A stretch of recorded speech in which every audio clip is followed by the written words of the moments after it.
Very welcome students. बच्चे, मैं आपको सॉलिड स्टेट यहाँ पे पढ़ाने जा रहा हूँ बेटा। तो पहले हम यहाँ पे देखेंगे कि सॉलिड स्टेट क्या होता है बेटा। Solid state, it is that state of matter which possesses high intermolecular force of interaction. दूसरी बात होती है कि इन सॉलिड्स में क्या होता है, हाई रिजिडिटी और इनमें definite shape and definite volume होता है। पहले हमने यहाँ पे एक सिंपल सी डेफिनेशन सॉलिड स्टेट की दी है। तो अगर हम यहाँ पे देखेंगे क्लासिफिकेशन की बात, सॉलिड्स दो तरह के होते हैं। एक को हम बोलते हैं एमॉर्फस सॉलिड्स और दूसरे को हम बोलते हैं क्रिस्टलाइन सॉलिड्स।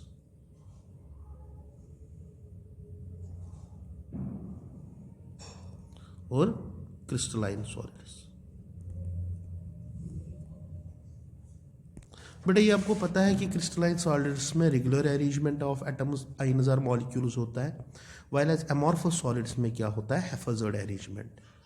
बट यहाँ पे अगर हम देखेंगे क्रिस्टलाइन सॉलिड्स की बात करेंगे, इनमें हाई मेल्टिंग पॉइंट और हाई बॉइलिंग पॉइंट होता है, व्हाइल एज यहाँ पे अगर हम देखेंगे एमॉर्फस सॉलिड्स में इनमें low melting point and boiling point होता है। ओके बच्चे, तो क्रिस्टलाइन सॉलिड्स और एमॉर्फस सॉलिड्स, तो एक इम्पॉर्टेंट यहाँ पे दोनों में डिफरेंस होती है। जो ये क्रिस्टलाइन सॉलिड्स होते हैं ये एनआइसोट्रॉपी दिखाते हैं और ये क्या दिखाते हैं, आइसोट्रॉपी। ये सबसे इम्पॉर्टेंट यहाँ पे मैं आपको बताना जा रहा हूँ बेटा। एनाइसोट्रॉपी और आइसोट्रॉपी दिखाते हैं। आइसोट्रॉपी होती है same physical properties in different directions और एनाइसोट्रॉपी होती है different physical properties in different directions. Crystalline solids में कौन कौन से एलिमेंट्स आते हैं या कंपाउंड्स आते हैं, तो इसमें याद रखना all elements, compounds and its alloys. While as अगर हम एमॉर्फस की बात करेंगे, इसमें कौन कौन सा आता है, मेन रबर, प्लास्टिक, गिलास एटसेट्रा इसमें आता है।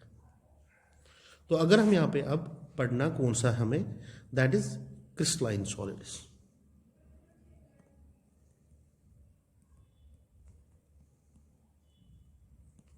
क्रिस्टलाइन सॉलिड्स मेन चार प्रकार के होते हैं।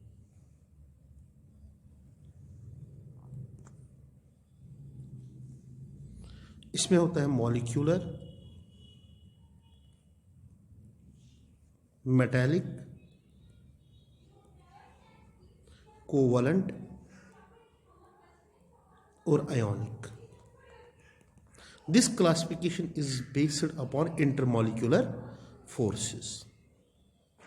मॉलिक्यूलर अगर हम यहाँ पे देखेंगे, इनमें जो कंस्टिट्यूएंट पार्टिकल्स होते हैं इनमें मॉलिक्यूल्स होते हैं। अब मॉलिक्यूल्स कितने प्रकार के होंगे यहाँ पे, या यहाँ पे होंगे पोलर मॉलिक्यूलर सॉलिड्स, दूसरे होते हैं नॉन पोलर, और तीसरे होते हैं हाइड्रोजन बॉन्डिंग या हाइड्रोजन बॉन्डेड बोलो मॉलिक्यूलर सॉलिड्स। पोलर में जैसे हम एग्जाम्पल देंगे HCl, SO2, ammonia etcetera. While as non polar में जैसे हमारे पास है हीलियम की एग्जाम्पल हम देंगे या एर्गॉन की देंगे। जितने भी नोबल गैसेस हैं वो इसमें आएंगे, या हमारे पास N2, O2 etcetera. Hydrogen bonding में क्या होंगे, जैसे H2O, इसमें अमोनिया भी आएगा, अल्कोहल्स आएंगे इसमें। वेल एज मेटालिक की अगर हम बात करेंगे, मेटालिक में हमारे यहाँ पे जो कॉन्स्टिट्यूएंट पार्टिकल्स होते हैं उसमें मोबाइल इलेक्ट्रॉन्स और कैर्नल्स होते हैं। मोबाइल इलेक्ट्रॉन्स एंड कैर्नल्स, जैसे कि आयरन, कॉपर, सिल्वर एक्स्ट्रा। अब कोवलेंट की हम बात करेंगे यहां पे।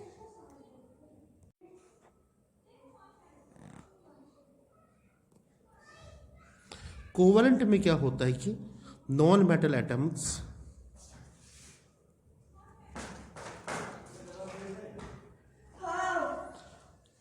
जो कि आपस में जुड़े हुए हैं किसके साथ, कोवलेंट बॉन्ड्स के साथ। जैसे कि अगर हम देखेंगे इसमें डायमंड की बात करेंगे, सिलिकॉन कार्बाइड की बात करेंगे, एल्युमिनियम नाइट्राइड की बात करेंगे हम, या ग्रेफाइट की बात करेंगे। These are examples of covalent solids. अब हम यहां पे आएंगे आयोनिक सॉलिड्स में। आयोनिक सॉलिड्स में कंस्टिट्यूएंट पार्टिकल्स जो होते हैं पॉजिटिव एंड नेगेटिव आयंस, और आपस में जुड़े हुए किसके साथ होते हैं, आयोनिक बॉन्ड के साथ। एग्जाम्पल में NaCl, KCl, magnesium oxide, zinc sulphide, या कैल्शियम फ्लोराइड, या सीजियम क्लोराइड, यह आता है किसमें, that is on ionic solids में आते हैं।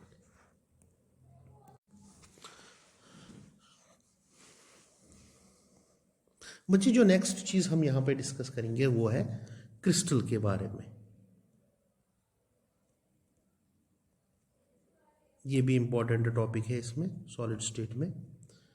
क्रिस्टल किसको हम बोलते हैं कि अगर हम यहां पे क्रिस्टलाइन सॉलिड्स की डेफिनेशन हमने बताई कि उसमें अगर हम देखेंगे लार्ज यूनिट सेल जो प्रेजेंट होगी उसको हम क्या बोलते हैं, क्रिस्टल बोलते हैं। Large number of unit cells form crystals. Large number of unit cells called crystals, okay, that we call as crystals। इस क्रिस्टल में क्या होता है, इसमें फेसेस भी होते हैं। फेसेस क्या होते हैं कि जो यहाँ पे सरफेसेस आपस में जुड़े हुए होते हैं उनको हम फेसेस बोलते हैं बेटा यहाँ पे, ठीक है ना। अगर हम एक क्रिस्टल की बात करेंगे उसमें फेसेस प्रेजेंट होंगे, उसमें एजेस प्रेजेंट होंगे, ओके। और तीसरी चीज उसमें इंटरफेशियल एंगल्स होंगे, ओके, इंटरफेशियल एंगल्स होंगे। अब यहां पे जो यहां से क्रिस्टल से क्वेश्चन आ जाता है वो आता है सिमिट्री पे। किस पे, symmetry elements in a crystal.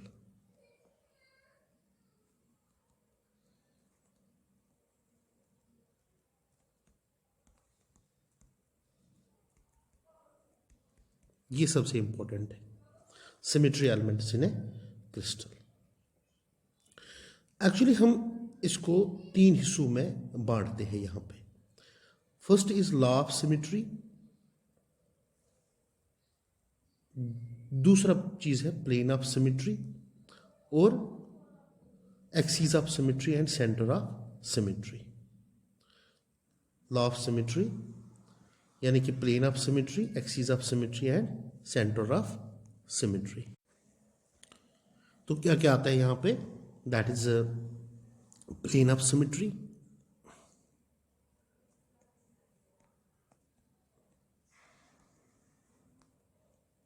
दूसरा होता है सेंटर ऑफ सिमेट्री,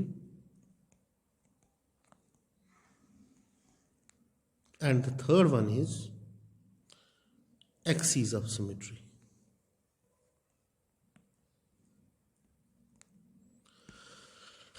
इसमें एक हम बेसिक यूनिट सेल लेंगे जिसको हम बोलते हैं क्यूबिक क्रिस्टल या क्यूबिक यूनिट सेल लेंगे।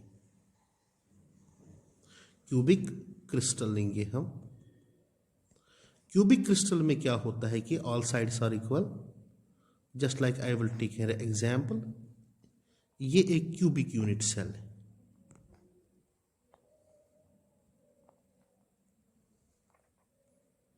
बच्चे अगर हम इस क्यूबिक यूनिट सेल में देखते हैं इसमें 9 प्लेन्स ऑफ सिमेट्री होते हैं।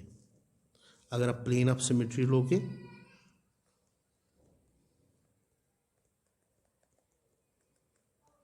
9 प्लेन्स ऑफ सिमेट्री इसमें होते हैं। और 9 कौन कौन से होते हैं इसमें?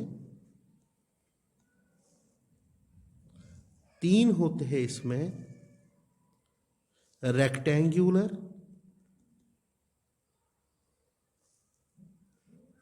प्लेन ऑफ सिमेट्री,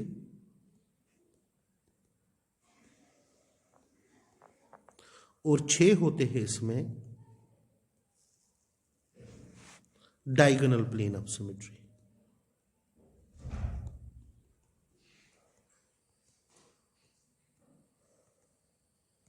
ओके, ये तो हो गए एक प्लेन ऑफ सिमेट्री की बात। इसमें दूसरा होता है इसमें एक्सिस ऑफ सिमेट्री।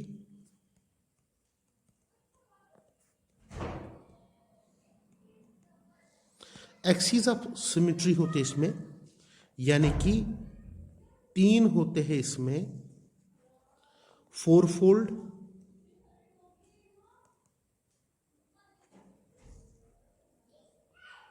4 होते हैं इसमें 3 फोल्ड,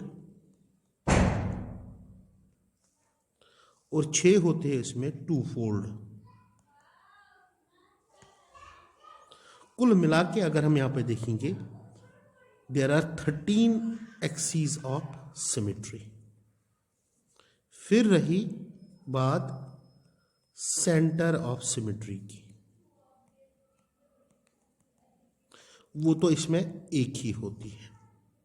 तो कुल मिला के अगर हम देखेंगे टोटल एलिमेंट्स ऑफ सिमेट्री कितने होंगे?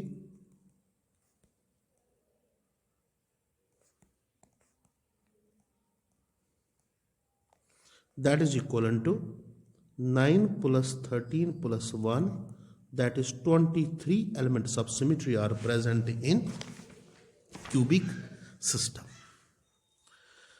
बच्चे अब हम आएंगे यहां पे कि स्ट्रक्चरल डिटर्मिनेशन किस तरीके से हम करते हैं। एक्चुअली हम स्ट्रक्चर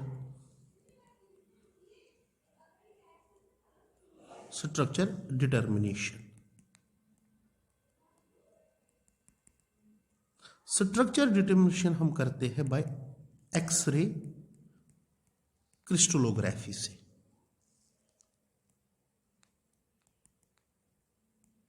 ये एक टेक्निक है एक्सरे क्रिस्टलोग्राफी। एक्चुअली ये क्रिस्टलोग्राफी टेक्निक जिसने दी थी उसका नाम था ब्रैग्स।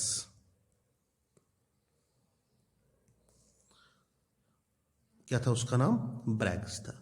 और उसने पहला कौन सा ऐसा मॉलिक्यूल लिया था या कौन सा ऐसा कंपाउंड लिया था जहां से उसने क्रिस्टल डिटर्मिनेशन किया था? वो था NaCl, सोडियम क्लोराइड। तो सोडियम क्लोराइड में उसने क्रिस्टल डिटर्मिनेशन की और उसने एक इक्वेशन दी जिसको हम बोलते हैं ब्रैग्स इक्वेशन। और वो ब्रैग्स इक्वेशन किसके बराबर होता है? It is n lambda will be equal to 2d sin theta के बराबर। ये आपको याद रखना है। लैम्डा क्या होता है? Wavelength used. थीटा होता है यहां पे angle between incident X ray and plane of crystal. Incident X ray and plane of, किसके बारे में? Plane of crystal. And d क्या होता है? डी होता है इंटरप्लेनर डिस्टेंस, यानी कि distance between two constituent particles हम बोलेंगे यहां पे। Distance between two constituent particles. And n is an integer, यानी कि 1 2 3 4 dash dash. In this way we can say that we can determine here interplanar distance and structure of any crystal। बच्चे next जो हमारे पास यहाँ पे topic है वो है 2 डायमेंशनल लैटिसेस। 2 डायमेंशनल लैटिसेस जो होते हैं वो 5 प्रकार के होते हैं: हेक्सागोनल, स्क्वायर, रेक्टेंगुलर, रोम्बिक और पैरेललोग्राम। मगर हमें इतना ये ज़रूरी नहीं है कि जितना हमें यहाँ पे 3 डायमेंशनल अरेंजमेंट पढ़ना है, दैट इज 3 डायमेंशनल लैटिसेस अगर हम यहाँ पे देंगे 3 डायमेंशनल लैटिस। तो हम किस पे आएंगे यहाँ पे, one is crystal lattice and unit cell के बारे में, इस पे क्वेश्चंस आता है यहाँ पे। तो अगर हम यहाँ पे देखेंगे जो लैटिस सेल्स होते हैं, लैटिस सेल्स एक्चुअल में यहाँ पे अगर हम देखेंगे, या यूनिट सेल्स 2 प्रकार की होती है, प्रिमिटिव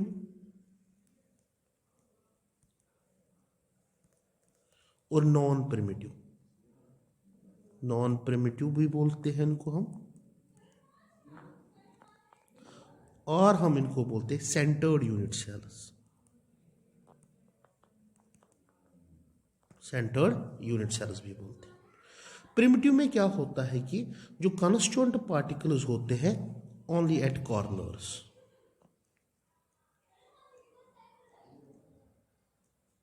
व्हाइल एज जो सेंटर्ड होते हैं या नॉन प्रिमिटिव होते हैं, कॉर्नर्स के साथ साथ और भी लैटिस साइड्स पे होते हैं, corners plus other lattice sides.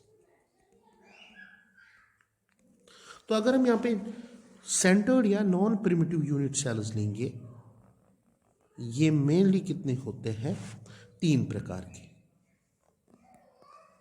एक को हम बोलते हैं BCC, बॉडी सेंटर्ड,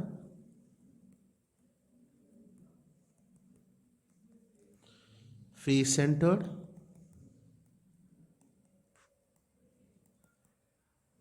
और एंड सेंटर्ड।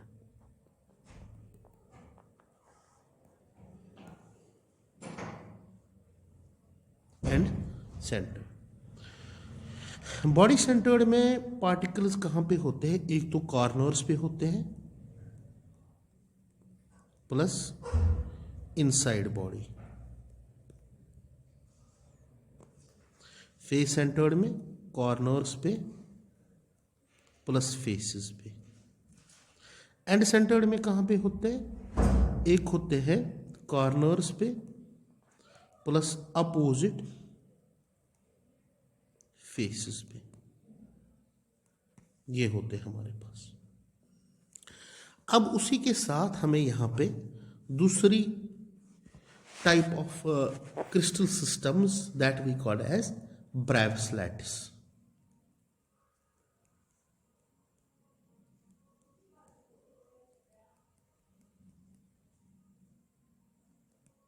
एक्चुअली अगर हम यहाँ पे देखेंगे, there are 14 types of Bravais lattice, 14 types होते हैं। Actually this depends upon 7 crystal system पे हम ये सॉल्व करेंगे। किस पे, 7 क्रिस्टल सिस्टम पे। क्योंकि अगर हम किसी भी यूनिट सेल को लेंगे, उसमें क्या होंगे, different edge lengths and different interfacial angles होंगे। On the basis of that, we divide crystal systems into 7 types. तो इन 7 टाइप्स क्रिस्टल सिस्टम पे ही मैं आपको यहाँ पे समझाऊंगा कि कितने types of Bravais lattice present होते हैं और किस में क्या होता है। एक्चुअली आपको सिंपल से एक फॉर्मूला याद रखना है, that is cute over mother. Cute over mother आपको फॉर्मूला याद रखनी है। CU means cubical, TE means, तो क्यूबिकल ये तो क्रिस्टल सिस्टम है,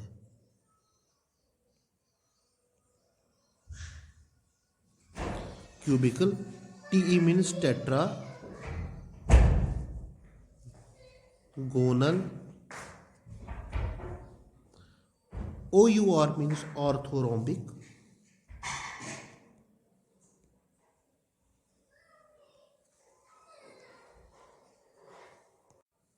तो बेटा यहाँ पे OUR मीन्स ऑर्थोरोम्बिक, फिर monoclinic, triclinic, hexagonal and R means here rhombohedral. तो आपको ये याद रखना। दूसरे में हम यहाँ पे क्या देखेंगे, दैट इज इनके बीच में जो एज लेंथ्स होते हैं। कौन से एज लेंथ्स? एज लेंथ्स के बारे में आपको बताऊंगा यहाँ पे, और उसी के साथ मैं आपको बोलूंगा यहाँ पे इंटरफेशियल एंगल।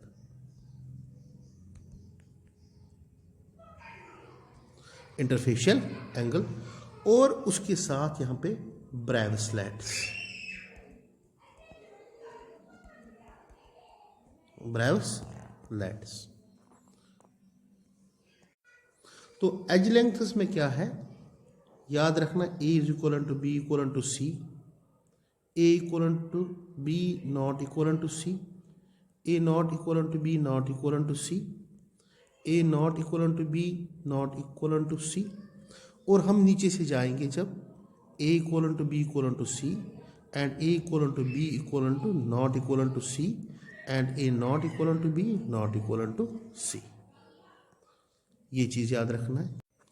अब यहाँ पे इंटरफेशियल एंगल्स पे जब आओगे, यहाँ पे alpha equal to beta equal to gamma 90, इसमें भी alpha equal to beta equal to gamma equal to 90 degree, इसमें भी alpha equal to beta equal to gamma equal to 90 degree. अब जो यहाँ पे हेक्सागोनल हो, हेक्सागोनल में क्या होते हैं, दो होते हैं यहाँ पे 90 के बराबर और एक क्या होता है 120 के बराबर। Alpha equal to B equal to 90 degree but gamma equal to 120 degree.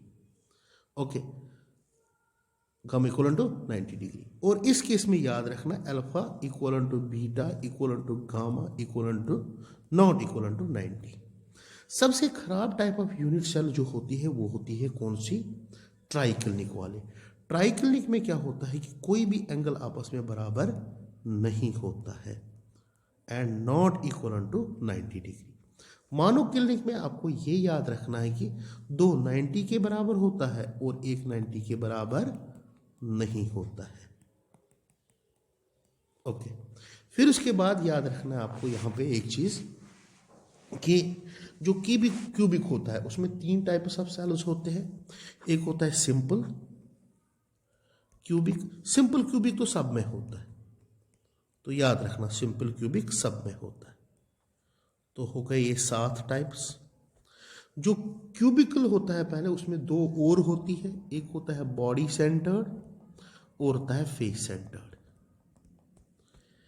अब जो टेट्रागोनल होता है, टेट्रागोनल में 2 टाइप्स होते हैं, एक होता है सिंपल क्यूबिक और दूसरा होता है बॉडी सेंटर्ड। ओके, अब जो ऑर्थोरोम्बिक होता है, ऑर्थोरोम्बिक में सबसे ज़्यादा होती है 4 टाइप ऑफ यूनिट सेल्स। एक होता है simple cubic, body centred, face centred और एज सेंटर्ड। कितने हो गए सारे? पहले तो सिंपल क्यूबिक हो गए 7 और BCC 8 9 10 11 12 13। अब जो एक होती है वो किस में होती है, मोनोक्लिनिक में एक और होती है। मोनोक्लिनिक में और कौन सी एक होती है, नहीं यहाँ पे अगर हम देखेंगे इसमें फेस सेंटर्ड के बाद होती है इसमें एंड सेंटर्ड, इसमें होती है एंड सेंटर्ड होती है इसमें, और इसमें होती है एज सेंटर्ड होती है इसमें। सो दीज आर द क्रिस्टलो, मतलब कि यहाँ पे क्या होते हैं कि दीज आर ब्रेवस्लैट्स। तो याद रखना क्यूबिकल में कितनी होती है 3, टेट्रागोनल में कितनी होती है 2 ब्रेवस्लैट्स, ऑर्थोरोम्बिक में 4, मोनोक्लिनिक में होती है 2, बाकियों में 1 होती है।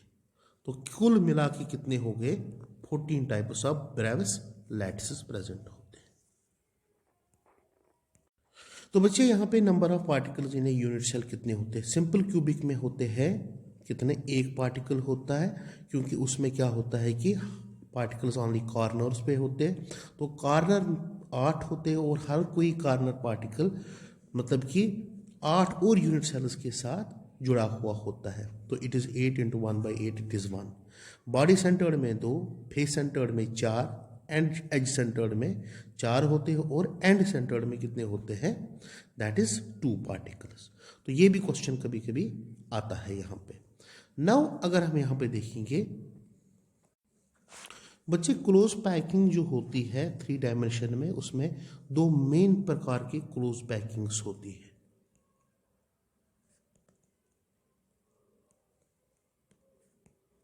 इन 3D एक को हम बोलते हैं HCP, हेक्सागोनल क्लोज पैकिंग। इसमें क्या होता है कि A B अरेंजमेंट होता है, यानी कि हर तीसरी लेयर रिपीट होती जाती है। हर तीसरी लेयर क्या होती है, रिपीट होती जाती है। इसमें क्या होते हैं कि जो टेट्राहेड्रल वॉइड्स होते हैं, जिनको हम TD वॉइड्स बोलते हैं, TD voids of second layer,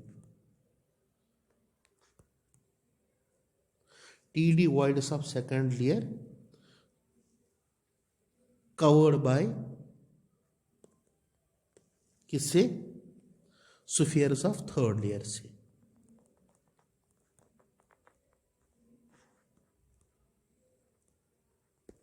spheres of third layer से, ये सबसे इंपॉर्टेंट है। और ये कहाँ पे पाया जाता है HCP अरेंजमेंट सबसे ज़्यादा, यानी कि एटम्स, यानी कि मेटल सच एज मैग्नीशियम में, या हम बोलेंगे जिंक में सबसे ज़्यादा। और दूसरी चीज़ यहाँ पे क्या होता है कि इन HCP में कोऑर्डिनेशन नंबर जो होता है 12, और दूसरी बात यहाँ पे क्या होता है कि स्पेस ऑक्यूपाइड, ये भी याद रखना, दैट इज 74%। ओके, 74%। ओके, दूसरा यहाँ पे क्लोज पैकिंग होती है जिसको हम बोलते हैं CCP, यानी कि cubic close packing. Cubic close packing में क्या होता है कि यहाँ पे अरेंजमेंट जो होता है वो होता है ABC, यानी कि तीसरे लेयर के बाद जो चौथी लेयर होती है that is repeated again and again. और यहाँ पे क्या होता है कि जो थर्ड लेयर होती है, मतलब कि अबोव द सेकंड लेयर, वहाँ पे कौन से वॉइड्स बनते हैं, दैट इज ऑक्टाहेड्रल वॉइड्स, याद रखना।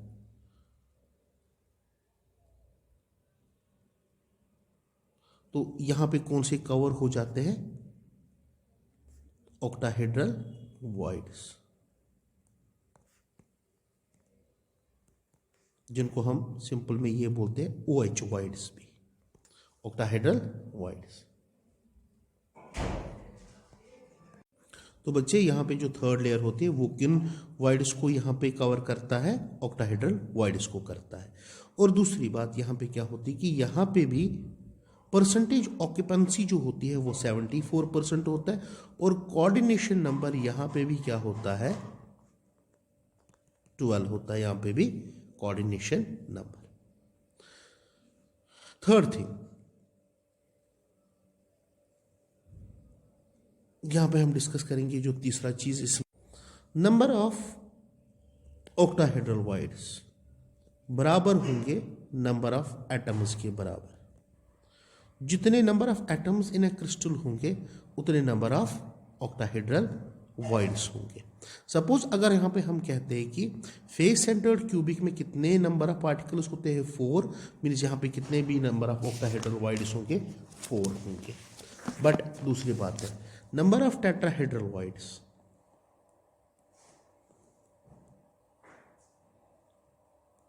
That will be 2 into number of atoms के बराबर। यानी कि सपोज अगर हम यहाँ पे फेस सेंटर्ड क्यूबिक में नंबर ऑफ पार्टिकल्स बोलते हैं, एक यूनिट सेल में 4 होते हैं, तो इसमें कितने टेट्राहेड्रल वॉइड्स होंगे, उसमें 8 टेट्राहेड्रल वॉइड्स होंगे।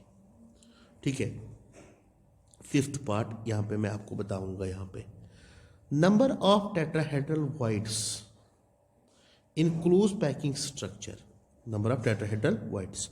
तो नंबर ऑफ टेट्राहेड्रल वॉइड्स क्या होगा, that is number of tetrahedral voids की अगर हम यहाँ पे, तो number of tetrahedral, number of TD voids is equal to 2 per atom, while as number of octahedral voids is equal to 1 per atom. इसमें face centred cubic में। Okay बच्चे, location हम देखेंगे ऑफ वॉइड्स की। जो टेट्राहेड्रल वॉइड्स होते हैं on body diagonals, और हर किसी बॉडी डायगोनल पे क्या होता है, 2 tetrahedral voids, 2 TD voids on body diagonal, 2 tetrahedral voids on body diagonal. ठीक है। वेल जो ऑक्टाहेड्रल वॉइड्स होते हैं, दैट इज प्रेजेंट कहाँ पे होते हैं, एज सेंटर पे एंड बॉडी सेंटर पे, बॉडी सेंटर पे। अब देखो टेट्राहेड्रल वॉइड्स कॉर्नर से कितनी दूर होती है, distance from corner,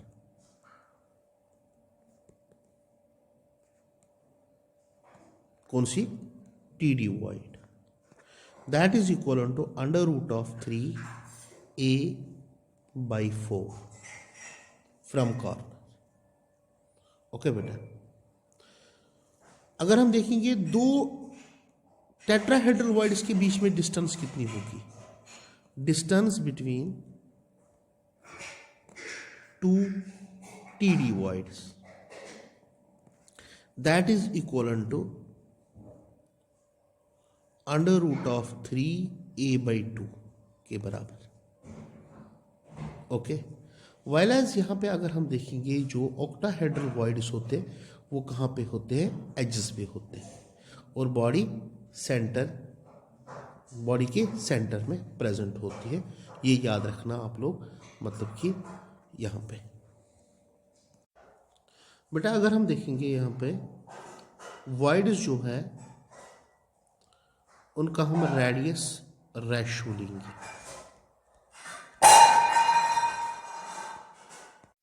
radius ratio देखेंगे तो रेडियस रेशो किस तरीके से हम देखते हैं, r void upon r sphere जो जुड़ा हुआ होगा।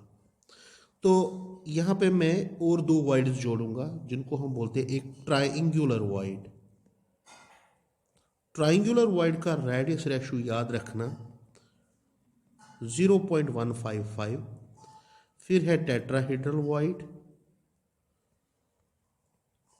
That is 0.225।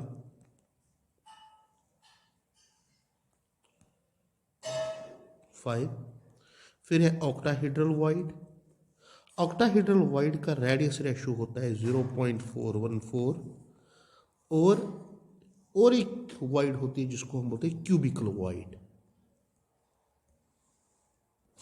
क्यूबिकल वाइड का क्या होता है 0.732। ये भी कभी पूछा जाता है यहाँ पे, तो यहाँ पे ये बात याद रखनी है बच्चे, यहाँ पे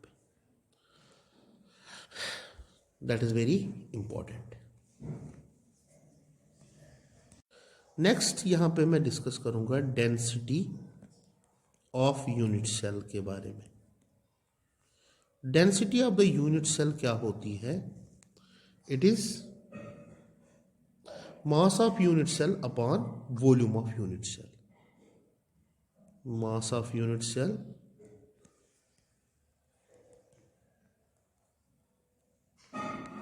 upon volume of unit cell. और डेंसिटी आप सिंपल फार्मूला से याद रखोगे बेटा, दैट इज डी, या हम सिंपल बोलेंगे यहाँ पे density that is equal to Z into M upon A cube into Na. What is Z? Z is number of atoms per unit cell.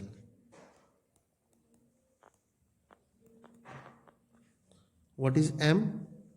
Molecular mass. Okay. M is molecular mass. And Na is Avogadro's number. Okay बेटा, ये याद रखना है यहाँ पे, that is density. इस formula से हम यहाँ पे डेंसिटी निकालेंगे। मुझे और एक चीज़ मैं यहाँ पे जोड़ूंगा इसके साथ, दैट इज पैकिंग एफिशिएंसी। मैंने इससे पहले भी बताया था आपको कि इसका CCP और HCP का, मगर यहाँ पे मैं और दो जोड़ूंगा। यहाँ पे अगर हम पैकिंग एफिशिएंसी देखेंगे, पैकिंग एफिशिएंसी बराबर होता है volume occupied by all atoms in a unit cell upon total volume of unit cell. तो याद रखना यहाँ पे पैकिंग एफिशिएंसी डिफरेंट, यहाँ पे अगर हम देखेंगे HCP और CCP का होता है 74%।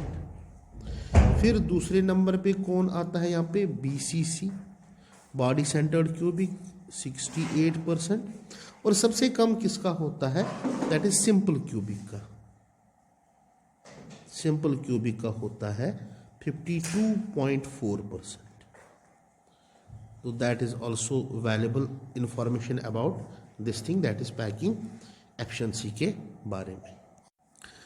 बच्चे और एक चीज़ है यहाँ पे वो याद रखना आपको, that is radius ratio rules to determine structure.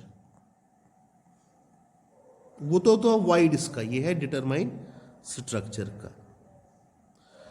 जैसे रेडियस रेशो आपको पता होती है कि that is R cation upon R A9, that is radius ratio. तो अगर यहाँ पे लेस देन 0.155 होगा, उस टाइम याद रखना कोऑर्डिनेशन नंबर 2 होगा, मीन जो शेप होगी लीनियर होगी। और एग्जाम्पल यहाँ पे BeF2 की सबसे बड़ी एग्जाम्पल है यहाँ पे। बट अगर यहाँ पे 0.5155 से लेके कहाँ तक 0.225 तक होगा, उस टाइम कोऑर्डिनेशन नंबर 3 होगा और ट्राइगोनल प्लेनर, एग्जाम्पल B2O3। फिर 0.225 से लेके 0.414 तक कोऑर्डिनेशन नंबर 4, और इसको हम बोलते हैं टेट्राहेड्रल। तो इसमें सबसे अच्छी एग्जाम्पल है जिंक सल्फाइड की। फिर 0.414 से लेके 0.732 तक कोऑर्डिनेशन नंबर 6 वाले होते हैं, और उनको हम बोलते हैं ऑक्टाहेड्रल, जैसे NaCl, CSCl एटसेट्रा। ओके, फिर लास्ट में 0.73 से लेके 1.00 तक कोऑर्डिनेशन नंबर 8 वाले होते, उनको हम बोलते हैं BCC, यानी कि बॉडी सेंटर्ड क्यूबिक, एग्जाम्पल है CSCl की। तो ये है रेडियस रेशो की एग्जाम्पल्स यहाँ पे। इसी के साथ हम यहाँ पे एक चीज़ जोड़ेंगे, जो आयोनिक टाइप ऑफ क्रिस्टल्स होते हैं, उसमें एक टाइप ऑफ क्रिस्टल होता है जिसको हम बोलते हैं रॉक सॉल्ट टाइप।